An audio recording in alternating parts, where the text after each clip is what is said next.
Hi, everyone. My name is Mitzi. I am a lawyer, and I work in the jurisdictional section of the Chilean SAI. When I received the invitation to this conference, I felt two conflict emotions. Happiness is not necessary to explain the reason. I'm very happy to be here with you in this historical and beauty city. And concern, because what can I show auditors who haven't added the jurisdictional model to their function? Then, as a good lawyer, I start looking for something, no matter how small it may be, a loophole, that allow me to join the two areas of work and being interesting to show you and to investigate for me. Then, I found the OLACEF Santiago statement. I say coincidence because Santiago is the capital city of my country. This statement, preamble expresses, SAIs are expected to contribute with their specificity to the development of good governance, stating in this regard that should develop communication channel and join and/or complementary work to the public. Following the concept of the good governance at work with the public, I found the Beijing Declaration, state that SAIs help establish communication and build trust between the public sector and citizens, promoting open government and allowing citizens to actively participate in decision-making process in the public sector, so they bring verified information to the society, resulting in the generation of greater transparency. Years before, Enrique Perusotti, in his Supreme Audit Institution and Citizenry, state that SAIs can provide an input that is strongly demanded by citizens, reliable and accessible information on the behavior of the state agency, which are auditing or supervised by SAIs, and adds in this regard that a greater transparency, greater openness of SAIs to the citizens based on a strategy oriented to generate clear and understandable information will help to improve public knowledge and the appreciation of these entities. After this reading, I conclude I had the answer I was looking for. In Israel, I will speak about SICA, or SICA, the tool that my SAI has created to allow citizen participation, increase transparency, and trust through the standardization of the audit process for organs of the state administration, and by technological transfer agreement, it has been shared with SAIs of Paraguay, Peru, Colombia, Uruguay, Brazil, Argentina, and the Mexican state of Jalisco.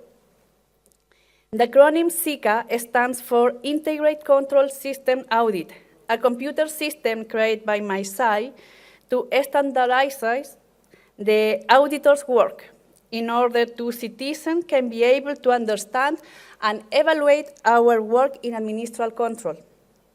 But before delving into the system, I would like to go back to the EuroSAI Congress held in Beijing as a way to introduction of SICA, because at that meeting, SAIs were called to adapt and innovate even beyond the existing knowledge and practice in the audit, pointing out in this regard to the citizen participation in the process control and the spreading of audit results as a response to the current challenges that SAIs are facing. However, this mentioned intervention of the citizens does not mean changing the control, but adopted to intervening in the evaluation process of the public sector. Moreover, an adaptation that is consistent with the principle of ISSIA 12, because it allows the SAI to have the image to the credible, competent, and independent body. An adaptation that in Chile began a decade ago with the introduction of the ACTs in the process of controlling public administration through the redefinition and standardization of audit process. So now I tell you that according to the information provide to me, and from that, what I understood, because remember that I am a lawyer, I am very bad with technology.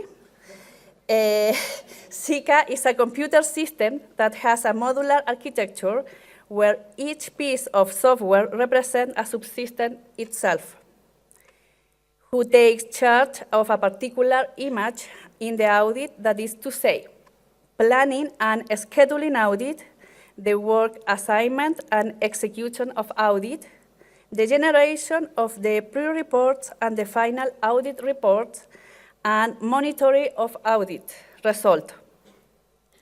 This approach to the audit process allows the efficient and effective use of resources, as each module that composes the system requires the active participation of different users who work in the process of external control according to a role previously assigned.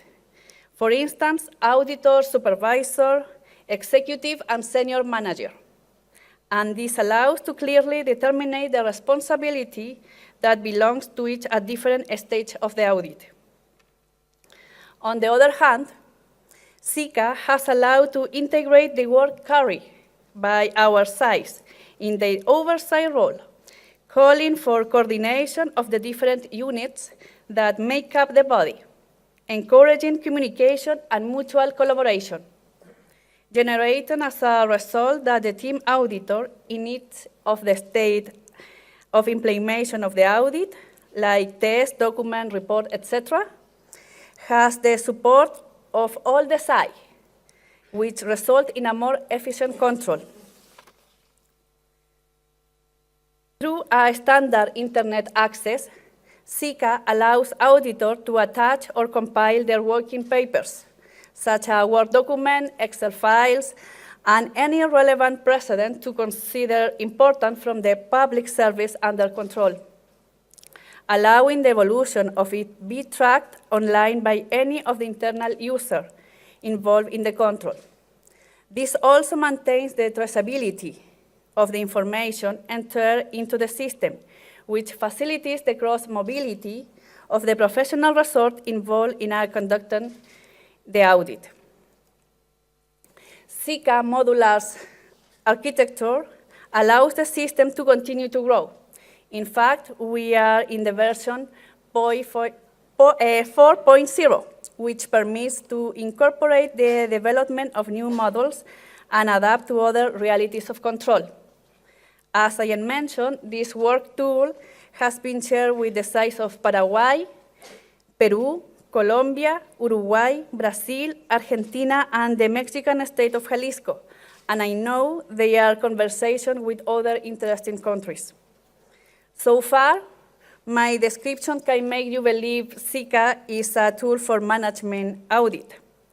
And although it is, also its structure includes citizen participation in audit activities developed every year by my side.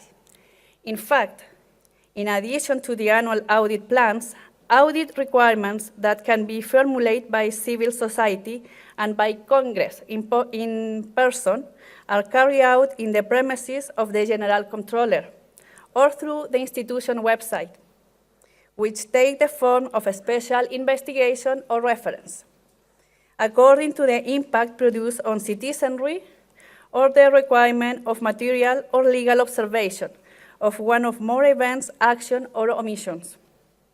This has resulted in a significant increase in auditing activities. In 2010, there were 2,606, and in 2014, the number rose to 5,262 auditing activities. This is background.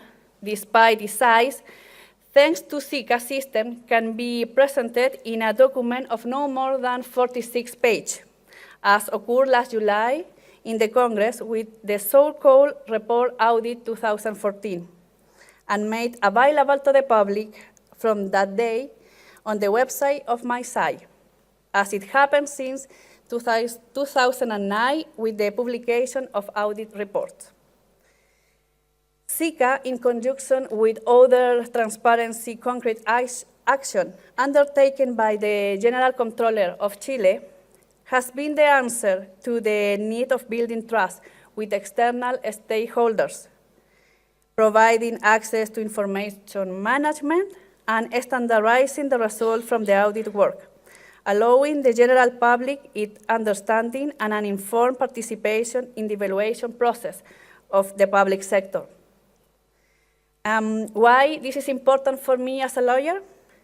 Because in the words of Hans Kelsen, the public is inherent to democracy, to the point that its existence is contradictory with a citizenry that has no opinion.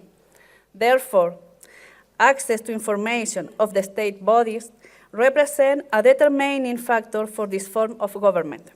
It also fosters a culture of transparency in the administration that discourages corrupt practice and represents a deterrent for the negligence, inefficiency, inefficacy, and waste of public resources.